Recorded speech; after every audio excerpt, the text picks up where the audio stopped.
Hello, this is Amy Nasir, friend of Robert Garmong. Robert is an objectivist philosopher, educator, writer, consultant, and principal of TouchStar Montessori, located in Gwang-joe, China.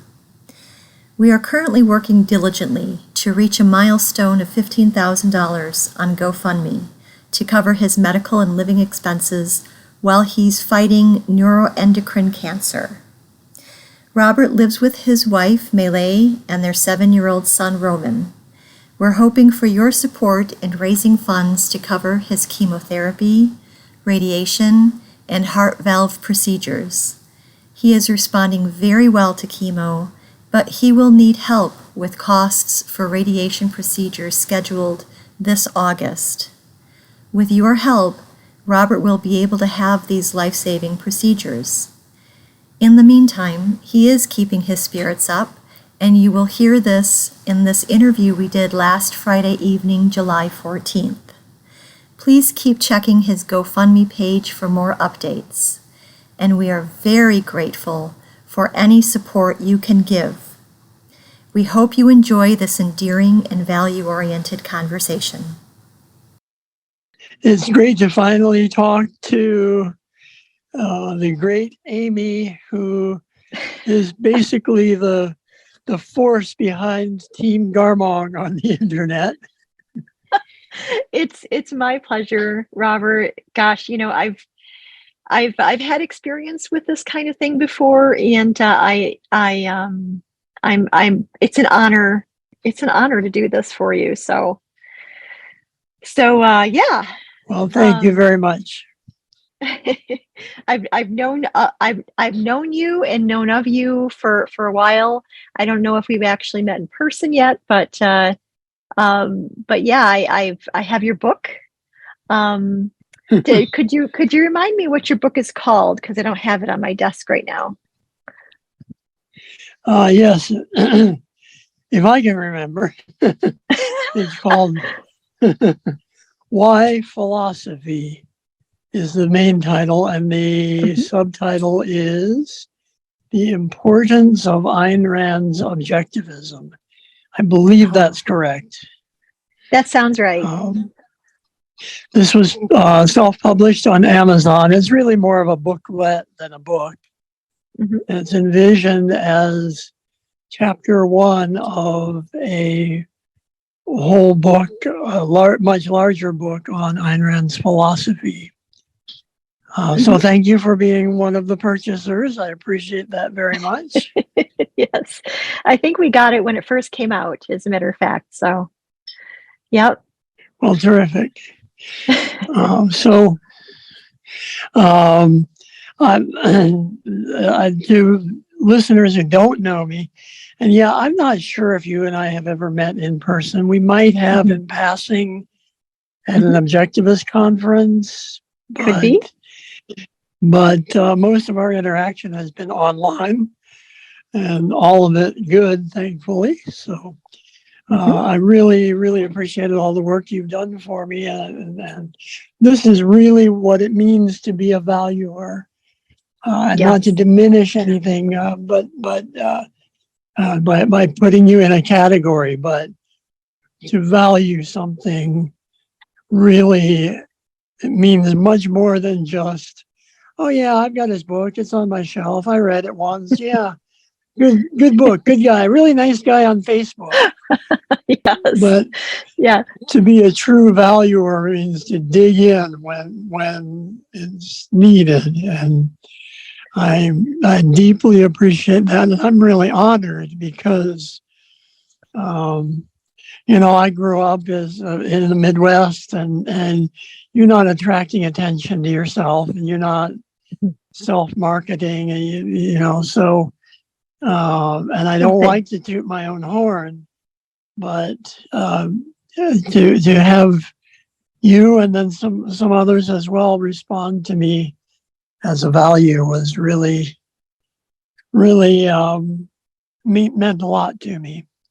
Well, thank you. Thank you, Robert. And I'm so happy to see all the support that you've been getting and all the people who have been responding. And That's such a value. This is all very much in the category of spiritual values, and I love it. I just it's a good thing to see, and it's and thank you for recognizing that that valuing in myself, and I recognize it in you for sure. So I think we're kindred spirits.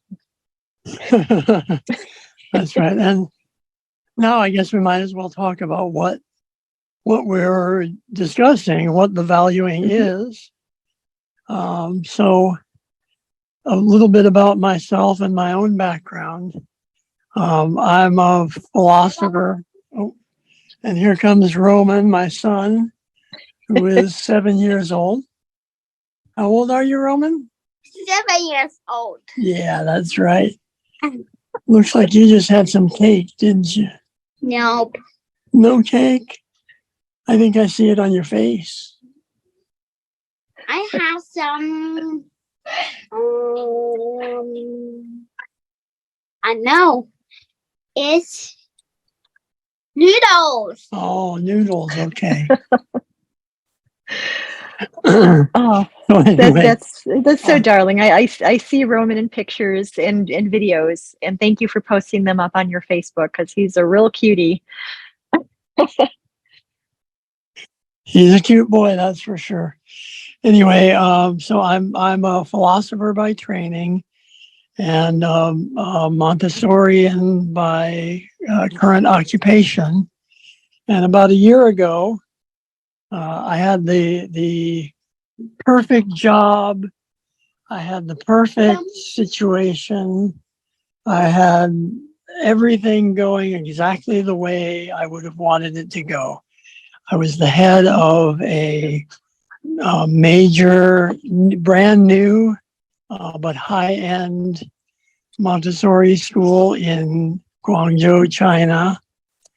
And we were really going like gangbusters. The job was terrific.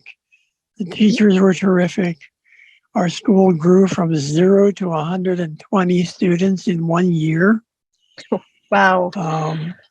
And we're still growing fast. And then suddenly I started to lose energy.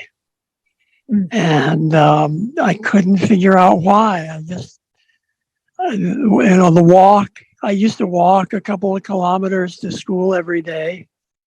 And that started getting more and more difficult. And finally, I just couldn't do it anymore.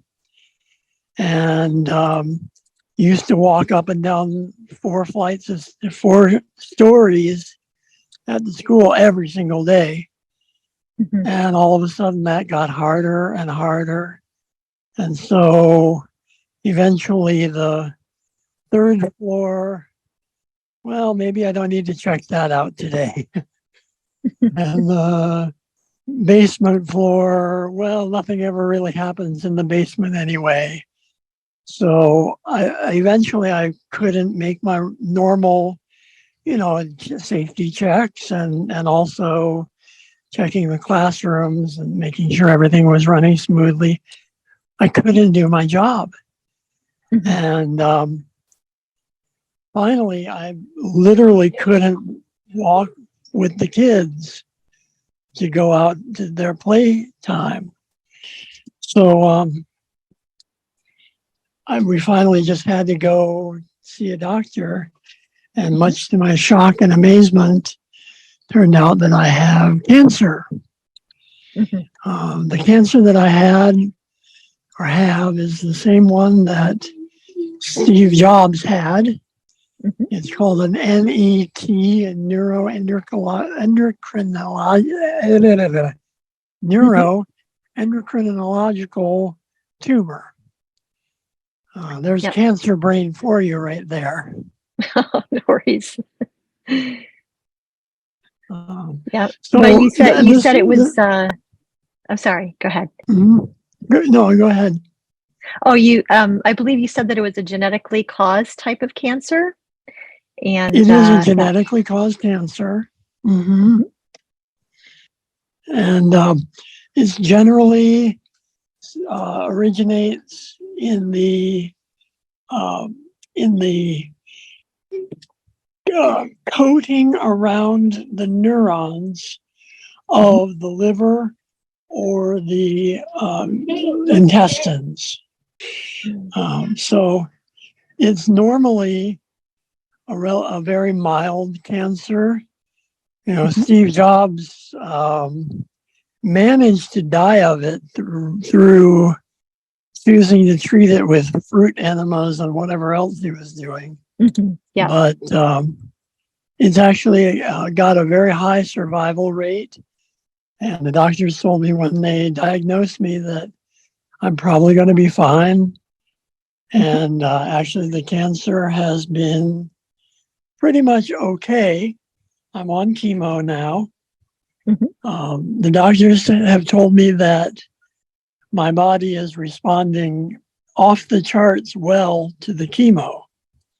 So I'm at 6 months of chemotherapy, and the tumors have shrunk by half in terms of volume, and my body pH is now at the same level as a non-cancer patient, which is very significant. Yeah, so it means the cancer is not spreading.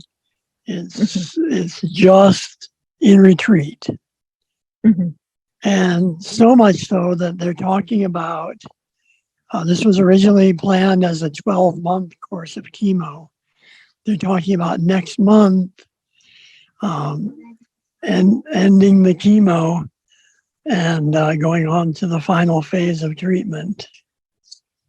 The next phase will be to do another CT scan on the remaining tumors, and they will identify their location and size and so on.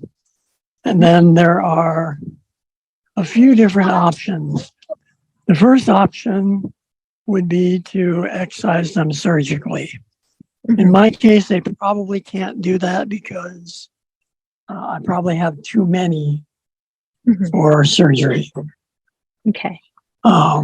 In my case, the more likely, they might be able to isolate and basically starve them.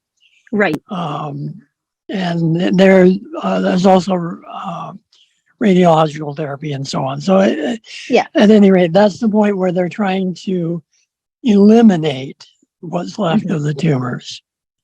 And then if they can't fully eliminate them, they can at least get them down to a point where they're not an immediate danger. And then I'm just managing cancer like many people do, where I have to go in every year, every 6 months and get a scan and make sure everything is still good to go. So as far as my cancer goes, it's been really terrific. My body is really strong and healthy, believe it or not. Yeah. Hard to say when you've got cancer. Right. Yeah. You were saying your pH levels are good, and I mean, you think your voice sounds weak, but it's actually not bad at all. I think you're doing pretty good from what I hear. Yep. So that's where I am now.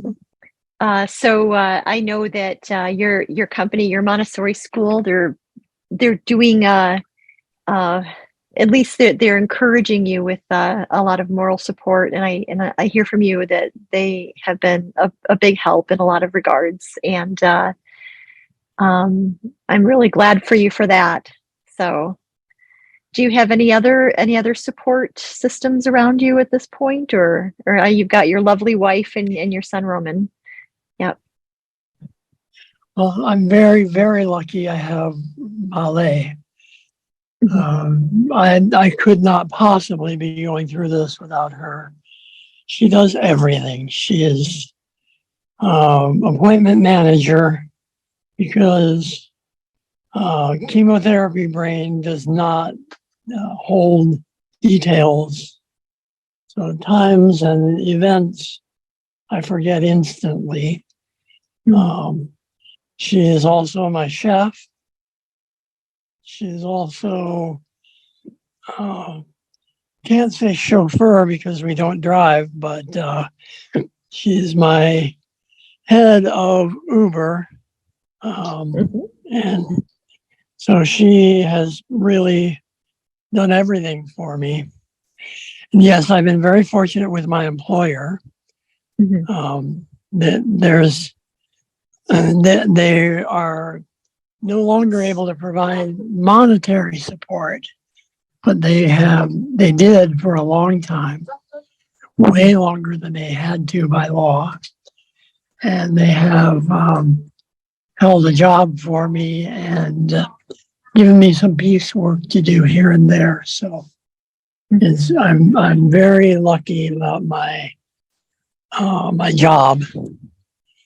And then I have my friends and family from back home. So all of this is what I've been able to call upon to survive. It's been the better part of a year now, and I have essentially no income. So I've been very fortunate. One thing that my employer did was to get me on some insurance, which in China is heavily government. But I would say 99% of foreigners in China do not have any health insurance whatsoever. Oh, wow. Most of them are young backpacker types. And it's easier for their employers to just give them the money that they would have spent on insurance, and then the kids just go and spend it. So I'm very fortunate that my employer actually did give me insurance. So that cuts about 70% off our bills right off the top. Well, that's good. So the medical bills, the medical bills have been piling up. And here's something kind of interesting. You might think the People's Republic of China would have socialized medicine. After all, it's supposed to be a communist country, right? Well, in an American hospital, they might employ financial planners to help you figure out how you're going to pay your bills. In China, they employ bouncers. And I mean literal bouncers. Bouncers? Yes. You pay as you go for healthcare in China. Okay. So when we go in, the very first time you go in and you put a bunch of money on your account, maybe $3,000, $4,000, $5,000, and then you spend through that money, and then you just top it off. It's like I don't know, certain phone plans back in the States. So if you run out of money, they call the bouncers. There's literally there's no billing. They don't send a bill to your house for you to pay a month later. You don't negotiate on price. They've got their price. You pay it or you don't. Wow. So I'm very lucky we were able to put together that money.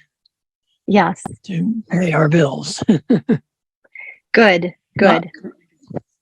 Yeah, it makes me, I'm not. Yeah. Go ahead. Oh, I just said I'm not done with my work yet in terms of fundraising and helping with that. So yeah, well, we have some surgery coming up, and now things cost a lot less here than they do in the States. So the operation, the first operation I need, they've discovered I also have a thrombosis in my leg. Okay. So they need to go in and break that up. And that operation, I don't know in the States, might be $5,000, $10,000. Here I'm it's not about sure. 1,000, Okay. maybe 1,200. So it's very affordable compared to the US, but Wow. you better be able to afford it or you're Yeah. screwed. Right. Yeah. Yeah. So that's the next thing you think, or they're going, how soon do you That think is they're the going next thing to? that they need to do. Yeah. Yeah. Okay. Okay. And right now that's very important because the one effect of this thrombosis, along with some other things. I've got a list of things they discovered, but one effect of the thrombosis is it really saps my energy level. So I can't go outside when it's hot as it is here in Gwang-joe. Oh, yeah. We're basically situated around Miami level. Oh, yeah. So it's very hot. It's been between, let's see, in Fahrenheit, I think it would be between 90 and 100 for pretty much the last month. Wow. And when it's like that, it just kills me. I cannot move. And there have Right. literally been some times when I'm walking, thinking I'm doing okay, and suddenly I can't even move. I have to crouch down on the ground because all the energy has gone. I feel like I can't breathe. I feel like I've been plunged 6 feet underwater. Yeah. And so I can't go back to work full time. That's why I'm only working from home. So it's very, very limiting. Right. And the thrombosis issue is the first step in fixing that. So Yep. very important. Yes. How soon do you think you might be getting that done? Or do you have the They want to resources? do it.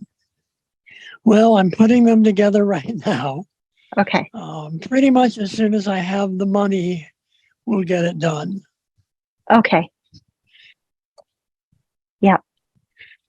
So that's about $1,000, something like that. The Yeah. biggie is, of course, going to be the cancer, the final cancer one, and that's going to be, to either isolate or excise my tumors, and that one, a lot is going to depend on which type of solution they opt for. But we're looking at $5,000 to $7,000 for that. Okay. Now, and compare that to what you pay in the U.S. Right. out of pocket with no insurance. I'm sure it would be $100,000. Yeah. But so we're lucky we're here, but that's a lot of money to have to put together. And in the meantime, we have another big milestone, which is I have a heart murmur, and they're going to need to replace my atrial valve. Okay. And that one's about another, I don't remember all the numbers. As I say, chemotherapy does that to your brain, but sure. I believe that one's another $5,000 or so. So plus monthly chemo, plus hospitalization. Right. It adds up. Yes. Adds up. Yes. So all the more reason to keep on the GoFundMe and reaching out to people. And I'm going to see about possibly getting a team together.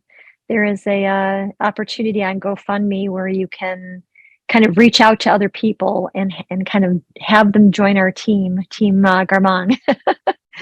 And I'll see if I can't. I met a really lovely gentleman named Ricardo Burke. I believe that's how you say his name.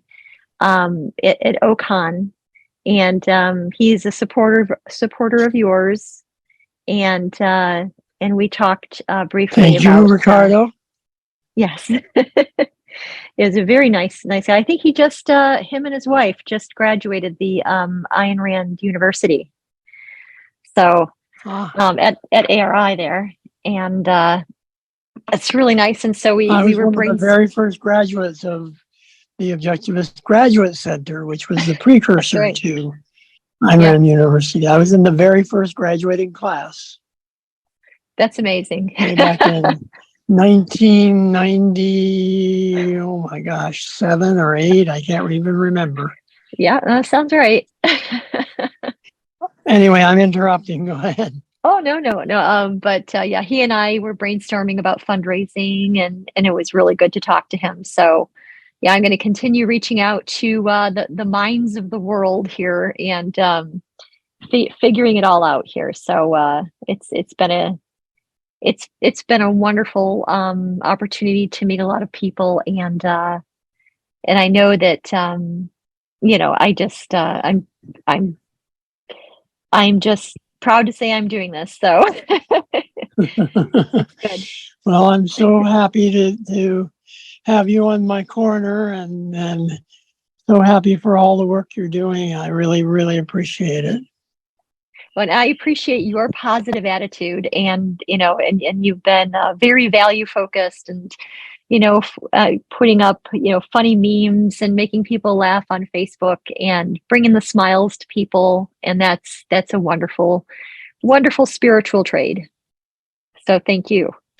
Oh, you want to know a little secret about those memes that I put up all the time? Sure. You noticed before I had cancer, I didn't really lean into that so much. Of course, now I have more time. But I just want people to know that I'm still here. Yes. Because I had a lot of people, when they first heard about my diagnosis, they would be pinging me every day, every 2 days. Hey, and they didn't want to say it, but really what they're saying is, hey, you still alive over there? Yeah. I finally figured out, hey, this is a way. Maybe I don't feel like writing a post. Maybe I'm having a bad day. My energy is too low, whatever. So I can just grab a bunch of those funny memes, put them out there. Basically, everybody knows I'm still alive, still having fun. I can still laugh, but I don't have to expend the energy to write a whole posting. So, those are my proof of life memes. Your proof of life memes. That's great. I love it. Oh, well, I'm so happy to hear you are still laughing and still going, and I'm glad you have opportunities to get through this where you're at, and I'm glad you have a wonderful wife and a very adorable son, and a lovely company that you helped build there. So, and I wish you every opportunity to get through this, get better, and have a speedy recovery. Thank you very much.